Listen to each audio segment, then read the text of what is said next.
sudah jadi korban jadikan tersangka diperas lagi. Astagfirullahaladzim. Yang mengejar itu polisi, terus yang meninggal apakah polisi dipidanakan juga? Kan Pak Kajari, jangan sok pintar juga Kasus kita adin. penjamretan terungkap, terbukti, tersangka meninggal dunia, kasus tutup.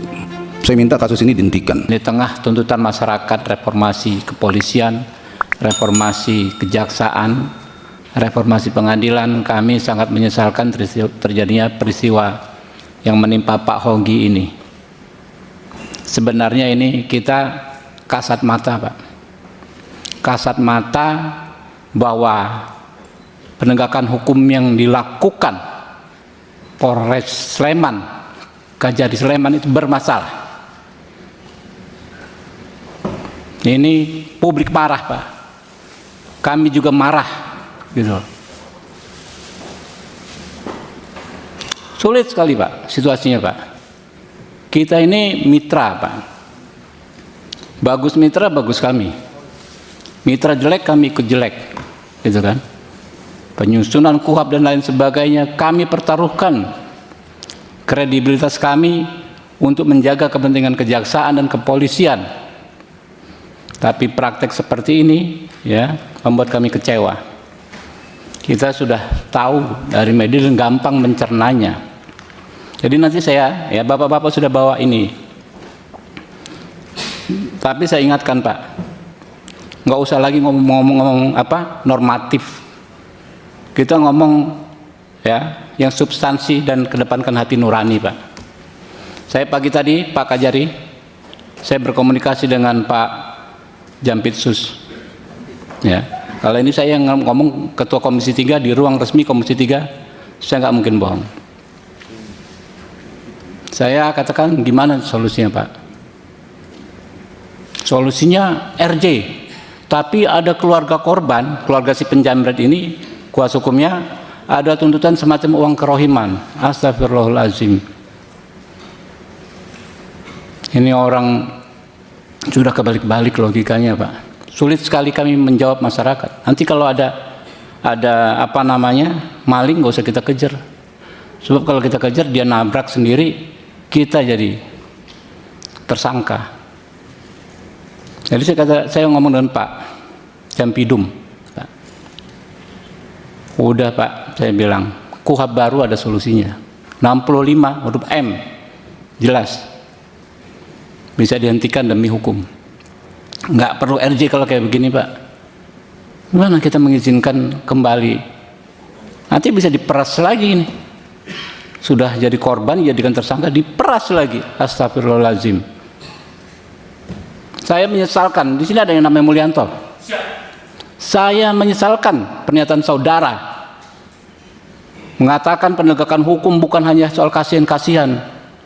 Saudara harusnya pahami betul di KUHP baru pasal 53, ya, penegak hukum itu mengedepankan keadilan daripada sekedar kepastian hukum. Kita seharusnya nggak perlu rapat kayak begini, tapi apa caranya kami kalau nggak selain dengan memanggil seperti ini? Menyampaikan bahwa peristiwa yang terjadi sebagaimana yang sudah menjadi konsumsi publik di media sosial, bahwa terjadi pada hari Sabtu tanggal 26 April 2025 sekira pukul 6.20 waktu Indonesia Barat. Piket Polsek Depok Timur menerima laporan telah terjadi dua peristiwa sebagaimana yang kami tampilkan, izin. Yang pertama adalah telah terjadi dugaan tindak pidana pencurian dengan kekerasan terhadap seorang ibu di Jembatan Tambak Bayan, Kecamatan Depok, Kabupaten Sleman, ketika tasnya ditarik paksa dan diambil oleh dua orang yang tidak dikenal mengendarai motor, yang mana tentunya peristiwa ini adalah sebuah dugaan tindak pidana. Yang kedua, telah terjadinya kecelakaan lalu lintas di Jalan Jogja Solo kilometer 8 yang menyebabkan dua orang meninggal dunia sebagai buntut dari aksi kejar-kejaran atas peristiwa penjamretan yang kami sampaikan sebelumnya, khususnya antara motor yang dikendari oleh diduga pelaku penjamretan dengan sebuah mobil yang turut melihat peristiwa penjamretan saat melintas di sekitar TKP. Jadi awalnya kami mendapat 2 laporan, Bapak. Kejadian tersebut ditindaklanjuti oleh Piket Polsek Depok Timur, dan kebetulan pada saat itu saya ada di sekitaran Polsek Depok Timur dan saya langsung ke TKP, Pak. Kebetulan ketemu dengan Ibu Arsita dan Pak Oki Winarya langsung, Pak, pada saat itu. Dan saya bertemu dengan beliau. Memang alangkah terkejutnya saya ketika saya mengetahui bahwa pengemudi mobil tersebut adalah suaminya sendiri yang melakukan pengejaran. Hati saya tentunya seakan terkapar dengan sebuah dilema. Di satu sisi telah hilang 2 nyawa manusia yang tentunya tidak dapat dinilai dengan materi. Di sisi lain juga saya juga turut memahami apa yang saudara Hoki Minarya lakukan sebagai seorang suami, mengejar pelaku penjamretan terhadap istrinya. Sebagaimana wajarnya seorang suami akan berbuat seketika ada seseorang yang menyerang istrinya. Demikian pula halnya pada pagi itu saya sampaikan langsung kepada beliau, Pak Hoki Minarya, karena saya sebagai penasihat hukum saya menilai apa yang dilakukan oleh beliau sebenarnya sudah membantu tugas kepolisian. Begitu Pak Hoki. Kebetulan sama ibunya, Bapak. Saya sampaikan pula bahwa saya sebagai seorang suami juga tak luput akan melakukan hal yang sama dengannya. Pun demikian, kami yakini bahwa Bapak Hoki Winarya bahwa tidak perlu ada ketakutan, kami sampaikan pada saat itu, yang harus diterima karena kedudukan kami sebagai negara mengharuskan kami bersifat objektif dan tidak berpihak kepada siapapun. Selain kepada kebenaran, fakta hukum dan bukti-bukti baik atas peristiwa kecelakaan, lalu lintas dan penjamretan ataupun pembelaan terpaksa.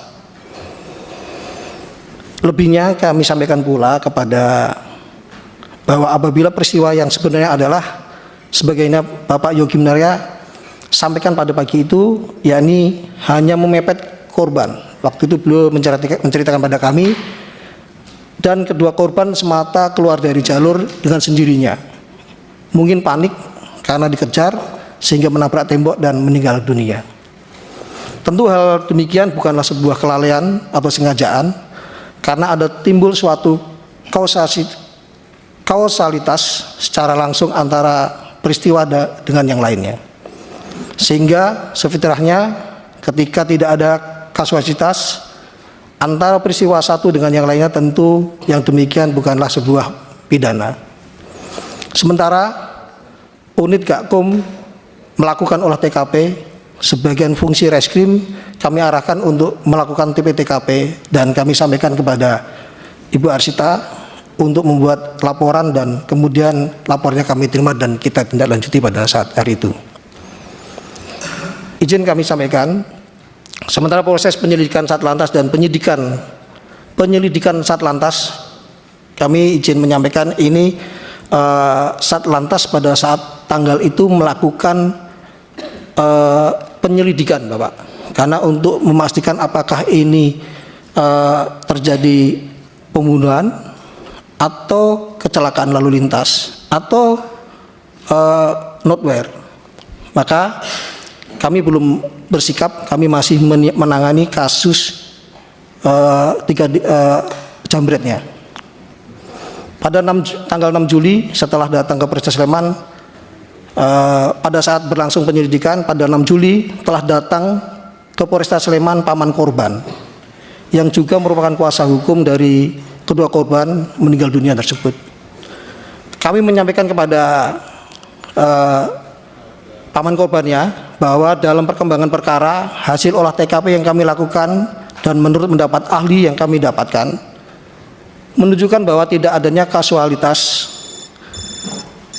pengemudi, mengingat dari hasil penyelidikan kedua motor semata-mata keluar dari jalur sendiri, sehingga belum dapat dipastikan apakah penyebab motor keluar jalur sendiri dan membentur tembok sehingga meninggal dunia. Namun saat itu kuasa hukum korban justru menyampaikan bahwa adanya informasi tindakan keji pada saat kejadian laka lantas. Terdapat penganiayaan dengan cara si pengemudi mobil mundur mobilnya lalu turun dan menendang korban. yang sudah terkapar. Kemudian kuasa hukum korban meminta adanya keadilan atas kejadian tersebut.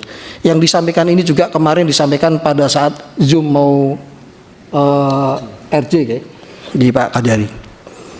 Menyikapi hal ini, penyidik kami tetap bersifat objektif dan profesional. Penyidik melakukan pencarian bukti baru supaya terang faktanya benar tidaknya adanya informasi yang disampaikan oleh paman korban yang penasihat hukumnya tadi. Setelah penyelidik mendapatkan bukti baru berupa rekaman CCTV, didapatkan fakta baru. Yang pertama adalah bahwa tidak ada peristiwa penganiayaan sebagaimana disampaikan oleh kuasa hukum tadi. Jadi kasus yang disampaikan katanya ada penganiayaan itu tidak ada. Namun penyidik juga mendapatkan 2 CCTV dalam peristiwa laka lantas. Terlihat dari 2 rekaman CCTV bahwa dari sudut depan terjadi kecelakaan, terlihat bahwa motor tidak berada di luar jalur, melainkan sudah berada di jalurnya. Namun terjadi pemepetan hingga tersinggol keluar jalur dan akhirnya ditabrak dari belakang sehingga terbang dan terpental dari motornya. Kemudian adanya 2 temuan CCTV tersebut, penyidik meminta pendapat ahli dengan hasil bahwa menurut pendapat ahli kausa meninggalnya kedua korban adalah sebab ditabrak dari belakang dengan kecepatan tinggi, sehingga selain motornya terbang, kedua korban juga turut terpental dari motornya dan menabrak tembok. Demikian halnya merupakan sebuah hubungan kausalitas yang menyebabkan fatalitas sebagaimana dimaksud dalam rumusan delik pidana Undang-Undang Lalu Lintas Angkutan Jalan, yakni antara benturan dari belakang sebuah mobil yang dikendari secara tidak wajar dengan motor korban yang berada di dalam jalurnya. Untuk demikian, sebagaimana komitmen kami di awal, turut kami sertakan dalam konstruksi perbuatan tersebut adalah rangkaian kejadian penjamretan, agar kiranya ahli juga dapat memberikan keterangan objektif terhadap si pengemudi. Jadi semua bahan kami berikan kepada ahli. Atas hal tersebut, ahli berpendapat bahwa memang dapat diduga adanya sebuah perbuatan pembelaan diri yang melampaui batas yang dapat menjadi alasan hapusnya pidana. Meskipun demikian, harus dibuktikan terlebih dahulu rumusan delik pasal 49 ayat 1 dan atau 2 sebagaimana pembuktian rumusan delik pidana lalu lintas angkutan jalan yang disangkakan. Penyidik juga telah memeriksa saksi ahli dari Balai Pengelola Transportasi Darat kelas 2 Daerah Istimewa Yogyakarta, di mana ahli menyampaikan bahwa tindakan pengemudi mengemudikan kendaraan di jalan telah mengabaikan kaidah berlalu lintas dengan cara memepet dan mengemudikan kendaraan dengan kecepatan tinggi sehingga dapat dikategorikan mengemudikan dengan tidak wajar. Demikian menjadi dilema yang kami rasakan Bapak untuk memutus suatu hal manakala kami berdiri 2 kaki antara korban dan pelaku. Untuk itulah kemudian kami dudukkan betul kewenangan apa yang dimandatkan undang-undang kepada kami, yakni sebagai polisi kami hanya semata-mata mencari dan mengumpulkan bukti serta membuat terang tindak pidana, bukan memutus suatu hal atas nama keadilan yang merupakan kewenangan hakim. Dalam perundungan diri kami meyakini bahwa benar perbuatan tersebut merupakan bentuk spontanitas dari Bapak Hoki Winaya sebagai bentuk pembelaan terpaksa. Akan tetapi kami sadari betul batas kewenangan kami sebagai polisi hanya semata mengumpulkan bukti, bukan layaknya kewenangan seorang hakim yang dapat memutus berdasarkan keyakinan. Oleh karenanya, saat kami kumpulkan bukti-bukti, kami buat seterang-terangnya peristiwa tersebut tidak hanya merugikan saudara Hoki dalam perbuatan laka lantas, namun juga hal menguntungkan saudara Hoki dalam perbuatan pembelaan terpaksa. Untuk ini pula ketika kami terima permohonan tidak dilakukan penahanan dan pinjam pakai barang bukti dari pemohon oleh saudara Hoki, kami pertimbangkan adalah selagi masih batas kewenangan kami terima permohonan tersebut dan tidak kami lakukan penahanan sedikit pun, dengan pertimbangan supaya yang bersangkutan tetap bisa melanjutkan aktivitas sehari-hari, berkumpul dengan keluarga serta menyiapkan dalilnya perihal pembelaan terpaksa. Dan dalam hal ini penyidik kami laporkan pada Bapak, saudara Hoki dan Kuasa hukumnya sudah mengerti keterbatasan kami. Saya adalah mantan polisi, pernah jadi anggota polisi, pernah jadi Kapolres, pernah jadi Kapolda. Basic saya adalah reskrim dan intelijen. Nah, jadi kalau bicara berkas perkara saya paham. Ini sebagai prolog, mohon izin. Mau tahu pas Indonesia, Pak? Alhamdulillah. Jadi dalam kasus ini kita coba memahaminya ya dari sudut pandang saya. Sebenarnya menurut saya ini ada yang kurang tepat dalam kerangka berpikir, frame of thinking dan mindset berpikirnya menanggapi masalah ini. Menurut saya ini adalah satu kasus, bukan dua kasus. Satu kasus. Kasus penjambretan. Ya. Satu kasus itu, satu perkara itu ada sekumpulan tempat, satu TKP, di situ kumpul semuanya, peristiwanya, tersangkanya, korbannya, barang buktinya. Ada satu peristiwa, banyak TKP-nya, korbannya di situ, barang buktinya di sana, pelakunya di sana, barang bukti lain di sana, ada berapa TKP lagi. Nah, kalau yang dibahas tadi ini adalah satu peristiwa, dua TKP. TKP terjadinya penjambretan, TKP terjadinya tertangkapnya pelaku penjambretan yang dalam tertangkapnya pelakunya meninggal dunia. Jadi TKP pelaku meninggal dunia itu TKP-nya reskrim, bukan TKP-nya lantas. Menurut pandangan saya. Kalaupun lantas mau diminta tolong untuk olah TKP, boleh-boleh aja. Itu TKP-nya reskrim, satu berkas perkara. Karena satu konteks, satu kaitan. Jadi waktu istrinya dijambret, terus suaminya dekat situ dengar jambret, suaminya datang, itu peristiwa itu adalah peristiwa yang bisa dikatakan peristiwa menurut KUHAP ya, dikategorikan tertangkap tangan. Pada saat kejadian diketahui oleh orang, tidak lama setelah itu, atau ditemukan padanya barang bukti yang berkaitan, atau diteraki orang. Jadi suaminya itu dalam kondisi tertangkap tangan, istilah hukumnya. Jadi siapapun yang dalam kondisi jambret, entah suami, entah tukang bakso, tukang pecel, mengetahui itu, dia tergerak, dia bisa melakukan penindakan di lapangan. Ya, dia kejar, apalagi suaminya. Dia kejar. Dan dalam pengejaran itu, dia tujuannya adalah untuk menghentikan atau menangkap si pelaku. Tujuannya ya. Nah, waktu menghentikan menangkap si pelaku, apakah si pelakunya rela akan ditangkap? Mau nggak kira-kira? Nggak mau melarikan diri. Yang mengejar ini berusaha untuk menangkap pelaku tindak pidana penjambretan. Dalam konteks menangkap itu terjadi peristiwa-peristiwa, ya, tidak ada mens rea untuk membunuh dan lain-lain. Nah, terjadi upaya-upaya hukum yang dapat dipertanggungjawabkan seperti memepet sampai menabrak. Ya, akibatnya tidak diperkirakan apa yang akan terjadi. Tetapi si pelaku itu tidak mengindahkan. Kalau dia mengindahkan nggak terjadi apa-apa. Atau dibalik, seharusnya yang ngejar nggak seperti itulah. Jangan sampai nabrak-nabrak lah, jangan sampai mepet-mepet lah. Apa begitu yang kita inginkan? Atau dibalik aja, lebih sopan lagi. Harusnya yang ngejar itu mengawal aja, atau monggo mas silakan, hati-hati di jalan, baik-baik ya. Apa seperti itu?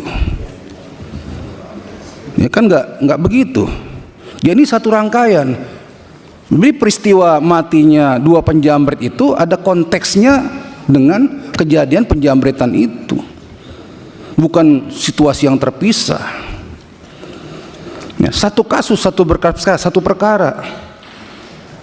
Ini kok tiba-tiba jadi dua? Ini mindset berpikir ya, kerangka berpikir ya. Ya, jadi kalau menurut saya sudah salah kaprah dari awal. Nggak begitu penanganannya. Apalagi kalau lalu lintas ya, Mas Mulyanto ya. Ini menerapkan pasal 310 ayat 1 Undang-Undang Lalu Lintas. Di sini kan ayat 4-nya ya, meninggal dunia ya. Tapi unsur pasalnya kan karena lalainya, karena alpa. Kalau mau jujur, nggak masuk unsur pasalnya. Kalau lihat peristiwanya itu bukan lalai, bukan alpa, memang ditabrak, memang dipepet. Nggak ada lalai, nggak ada alpa di situ. Berarti ada upaya paksa untuk menghentikan dia. Nggak kena pasal 310 itu. Makanya nggak masuk pasal lalu lintas itu, dan tidak ada peristiwa lalu lintas di situ. Yang ada peristiwa hot pursuit kalau Islam meminjam bahasa modernnya lah, pengejaran itu. Ya, satu kasus, satu peristiwa. Ini satu pasal, yaitu penjambretan, dan satu kasus, yaitu peristiwa penjambretan. Tidak ada kasus lalu lintas di sini. Ya, satu rangkaian itu.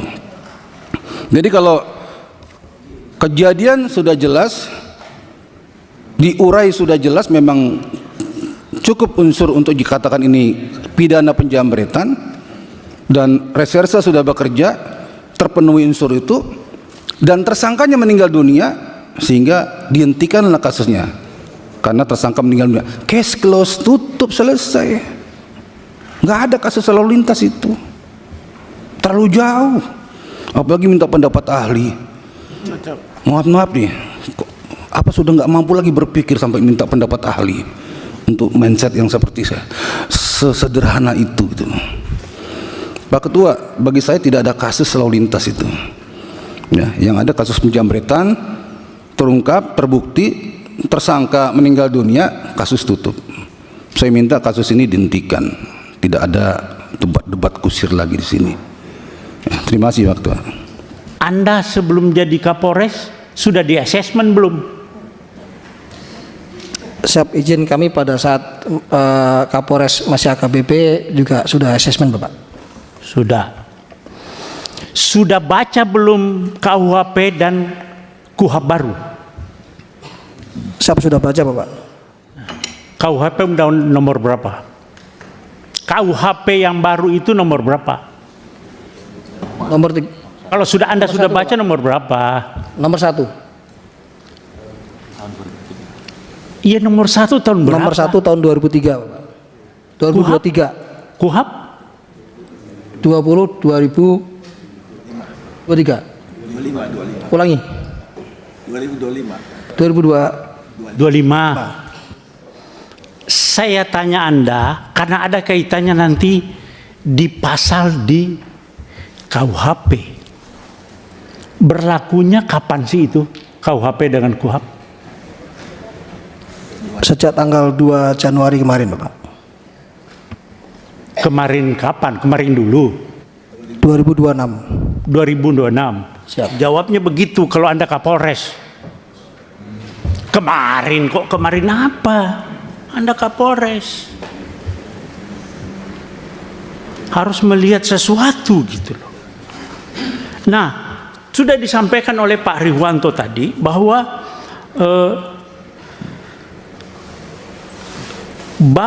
Pak Kapolri sudah baca pasal 34 KUHP. Sudah baca? Enggak. Ada di situ itu permasalahannya, Pak. Belum baca. Pasal 34 KUHP yang Undang-Undang nomor 20 tahun 2000 nomor 1 tahun 2023. Pasal 34 bawa enggak? Siap, terkait restoratif justice Bapak. Bukan, pasal 34 KUHP. Anda itu datang ke sini tentang masalah pasal-pasal, tapi Anda tidak bawa KUHP. Kalau enggak saya pinjamkan, saya bawa nih. Bawa Bapak. Pasal 34. Saya yang baca.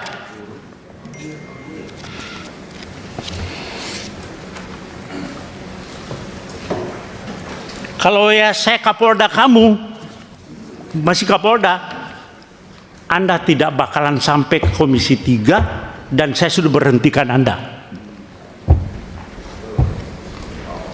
Anda kok Kapolres sudah kombes seperti itu. Bagaimana polisi ke depan? Oke, saya bacakan pasal 34 ya. Pasal 34. Setiap orang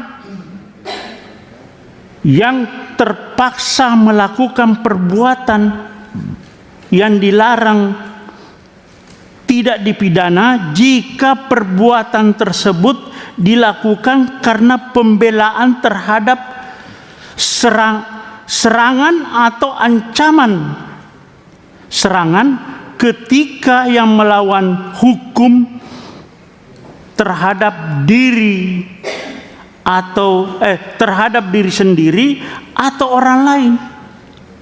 Kehormatan dalam arti kesusilaan atau harta benda sendiri atau orang lain. Oke, itu kalau Anda belum jelas, saya bacakan pasal 34 penjelasannya. Itu lebih rinci lagi di situ. Ada penjelasan pasal 34. Ini bukan tindak pidana. Kalau di KUHP Lamu Orma, alasan pembenar bahwa orang itu membela diri. Membela diri, bukan undang-undang lalu lintas. Anda salah menerapkan hukum. Jaksa lagi P21 juga. Anda koordinasi yang gak benar itu. Polres dengan kejaksaan. Anda koordinasi tapi salah. Bagaimana? Jadi maksud saya begini Pak Kapolres dan Pak Kajari. Ini bukan RJ. Bukan RJ. Tidak ada tindak pidana di sini. Sependapat dalam tidak ada tindak pidana. Orang yang Bapak tahu, Bapak ngomong di televisi saya lihat Pak Kapolres itu, oh dia melakukan pembelaan yang tidak melakukan tindakan tidak seimbang. Bapak tahu apa yang jambret itu tidak ada istilah di KUHP. Itu adalah pencurian dengan kekerasan. Bukan 36, bukan pencurian biasa, bukan pencurian pemberatan, tapi pencurian dengan kekerasan. Curas itu Pak, curas itu begal. Dia bawa celurit, bawa senjata tajam, bawa apa segala, bisa bawa senjata api. Nah, ketika orang itu, ini bahaya Pak. Nah, Anda bilang tidak seimbang, dikejar oleh suaminya, korban. Orang sipil Pak, tidak punya apa-apa. Orang sipil nggak punya apa-apa itu, nggak punya, tidak dipersenjatai. Jadi itu bukan tidak seimbang. Memang justru yang tidak seimbangnya itu orang sipil Pak yang mengejar pelaku curas. Bagaimana Bapak bilang tidak seimbang? Ya, jadi coba, bolak-balik begini, Anda salah menerapkan suatu pasal. Jadi tindak pidananya adalah curas, ya, pencurian dengan kekerasan. Tersangkanya meninggal dunia, ya selesai SP3. Itu loh Pak Kajari juga. Nah kalau Bapak pakai RJ lagi Pak Kajari, tuntutannya apa sih? Mereka kan pasti ada tuntutan Pak kepada korban ini. Di media sosial juga Pak Kapolres banyak itu di media sosial. Seandainya yang mengejar itu polisi, terus yang meninggal, apakah polisi dipidanakan juga? Kan selama ini nggak pernah polisi ngejar meninggal orang itu, kan tidak dipidanakan juga. Jadi pasal 34 Pak, nanti coba Bapak buka, terus penjelasannya juga itu alasan pemaaf. Karena orang ini jadi korban Pak. Orang korban jangan jadikan tersangka. Ini kenapa Pak Kajari juga begitu, P21. langsung RJ. RJ itu ada tuntutan lagi toh Pak. Nah saya mau tanya Pak Kajari, dia minta berapa sih? Atau apa tuntutannya yang dari sana? Ya, jawab Pak. Mohon izin Bapak, jadi pada saat pertemuan di Zoom meeting pada tanggal 26 tersebut, itu sempat disampaikan oleh pihak dari Palembang melalui kuasa hukumnya. Karena saya suruh bicara sendiri, keluarga yang dalam hal ini sebagai jambret itu tidak mau Pak, tidak mau bicara, semua pokoknya melalui kuasa hukumnya.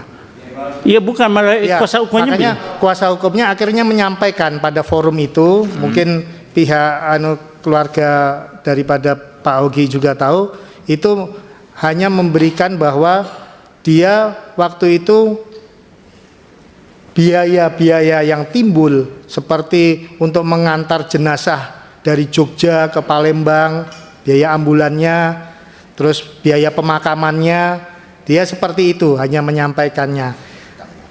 Selanjutnya akan nanti Nilainya berapa Pak? dia belum menyebut nilai pada saat itu Bapak.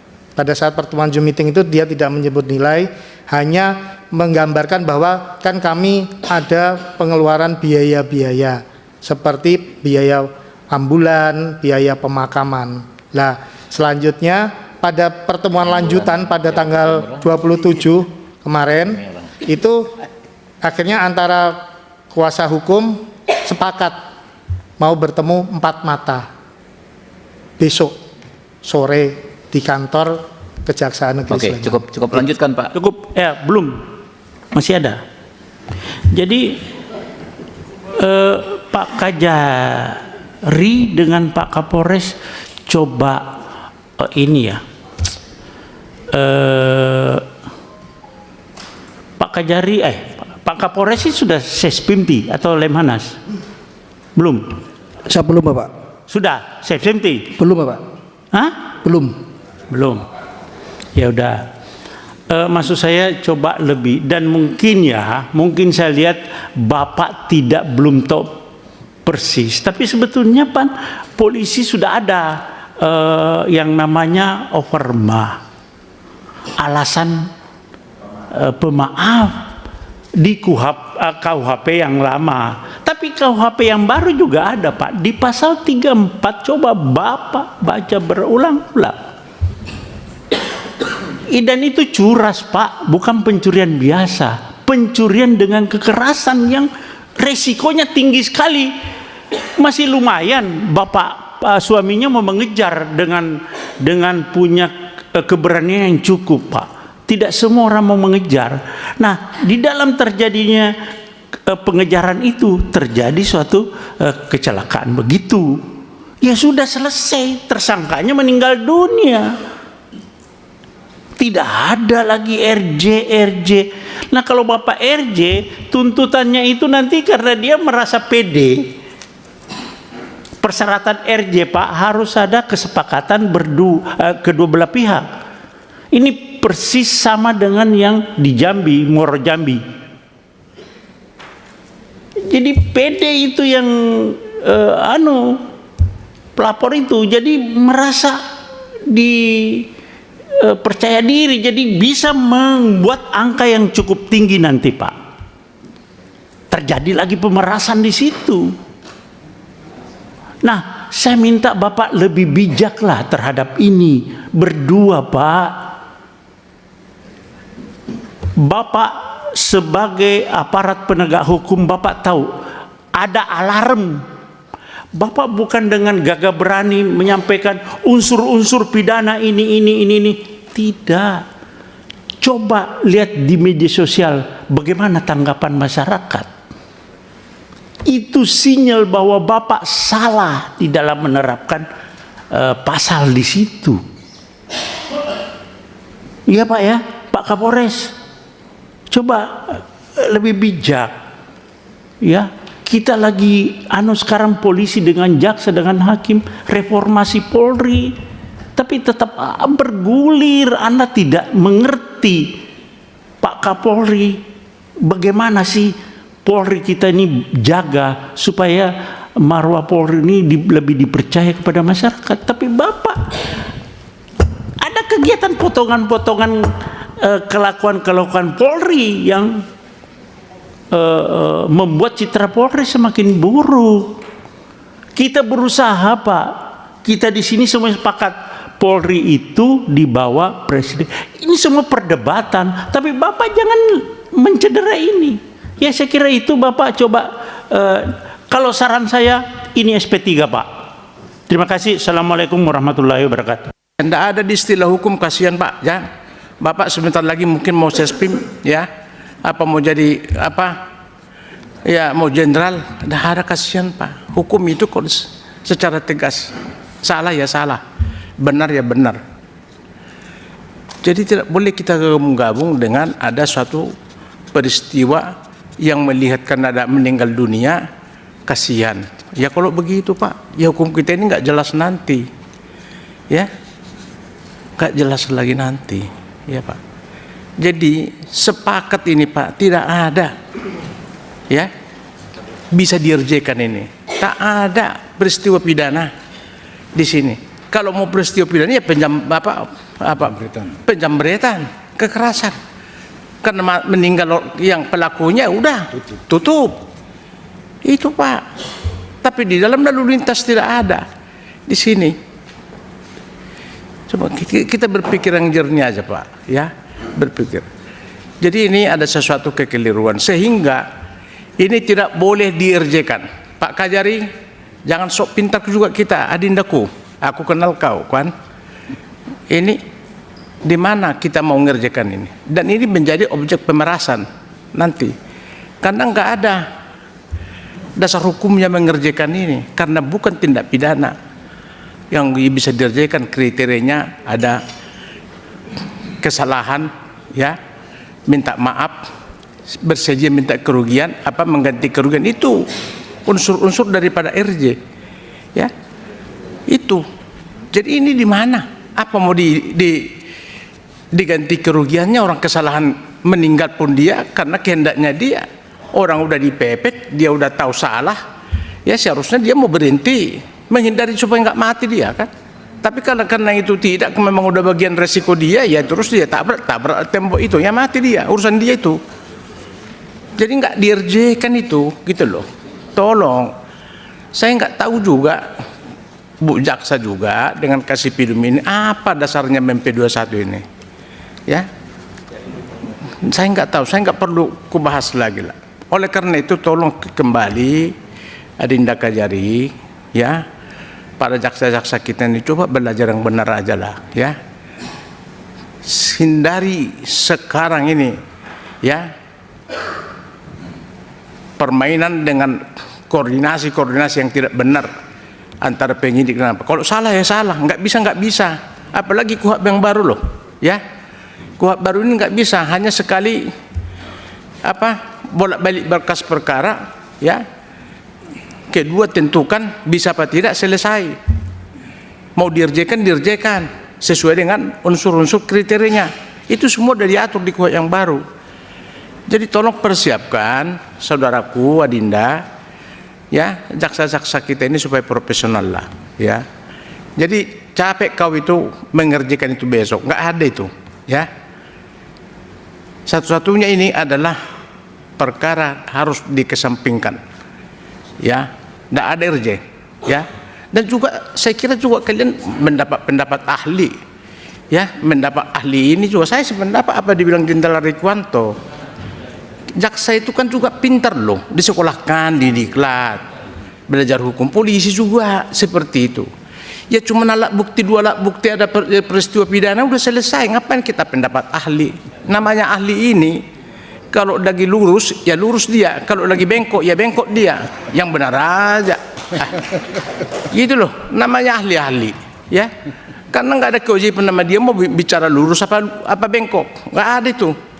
Makanya sekali lagi, tolonglah profesional lah kita para jaksa, para polisi. Jangan ketergantungan kita kayak makan obat kepada ahli. Apalagi peristiwa pidana begini, yang boleh ahli itu adalah ahli tanah, ahli ini yang memang spesifik, ya, keahliannya, hak cipta dan lain-lain. Barulah kita meminta ahli, ya. Tapi kalau hanya peristiwa pidana, perbuatan pidana ada 2 alat bukti, ya ngapain kita berahli-ahli ke situ, Pak Kapolres, ya Pak Kajari, ya kita udah diajari kok diklat, jaksa 6 bulan, polisi berapa tahun, aduh ngeri kali kita inilah kita ini selalu terbawa, ya semacam satu kehebatan kalau sudah satu berkas ada ahlinya. Ya, kita ini udah hebat. Janganlah. Coba mandiri kita. Ciptakanlah ya kehadiran hukum itu yang sesuai dengan aturan, dengan sesuai dengan sudah ada undang-undangnya, ada penjelasannya juga. Lengkap itu. Jadi saya kira mantan Pak Kajati, waktunya. Semua tahu namanya jambret itu adalah satu tindakan yang jahat ya, dan kita usul seperti yang tadi senior-senior sampaikan, yang mana kasus ini lebih baik dihentikan karena tidak ada unsur pidana. Jadi saya pikir itu sudah sangat jelas. Terima kasih. Saya sampaikan di awal bahwa perkara ini adalah menjadi satu kesatuan. Ketika tindak pidana penjambretan karena pelakunya sudah meninggal dan itu gugur, close perkaranya.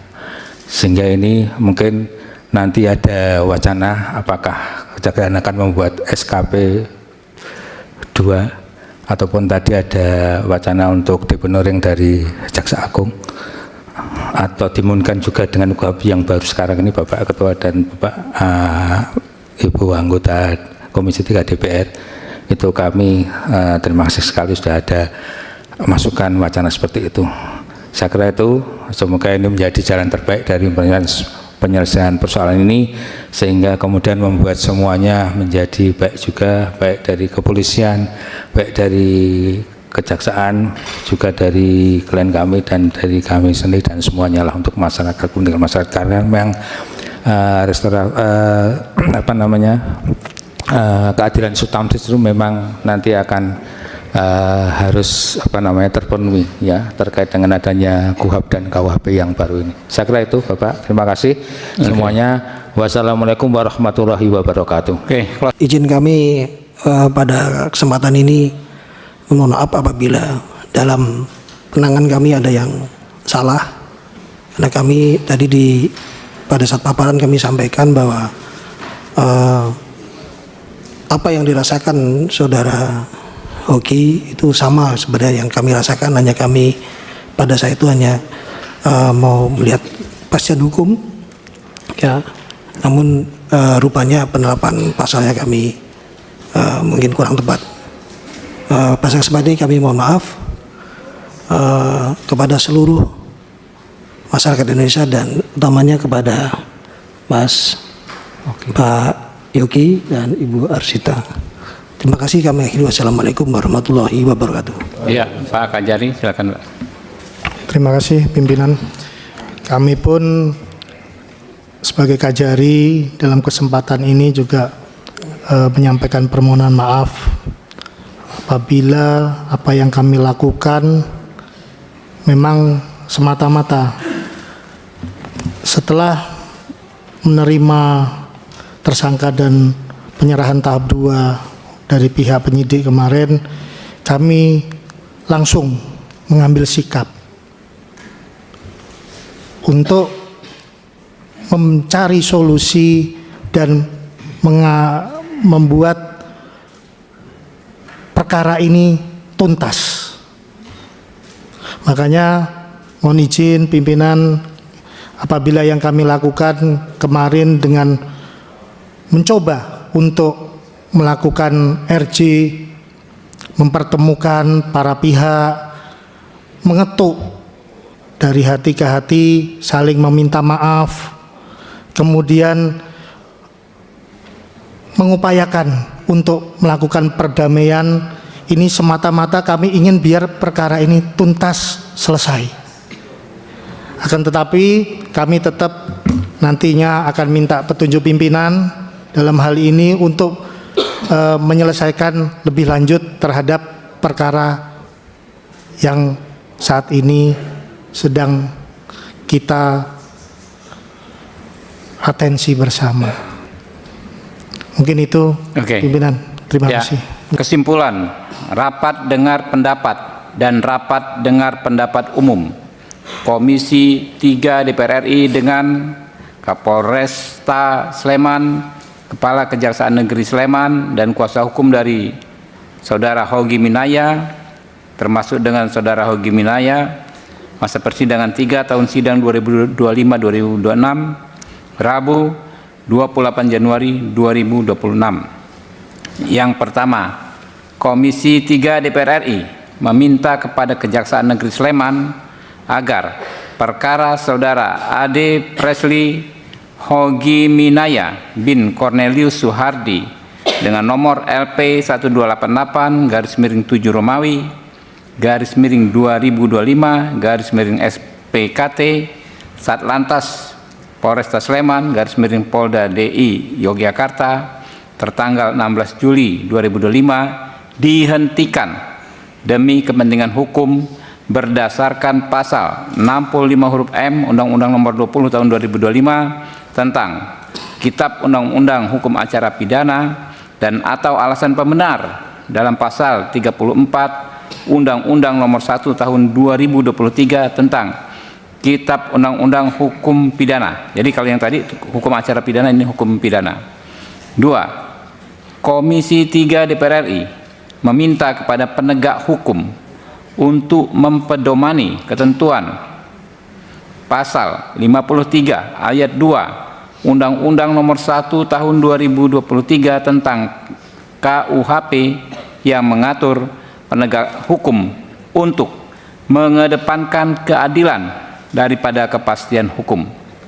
3. Komisi 3 DPR RI meminta kepada Kapolresta Sleman dan jajarannya untuk berhati-hati dalam menyampaikan pernyataan di media. Teman-teman gimana?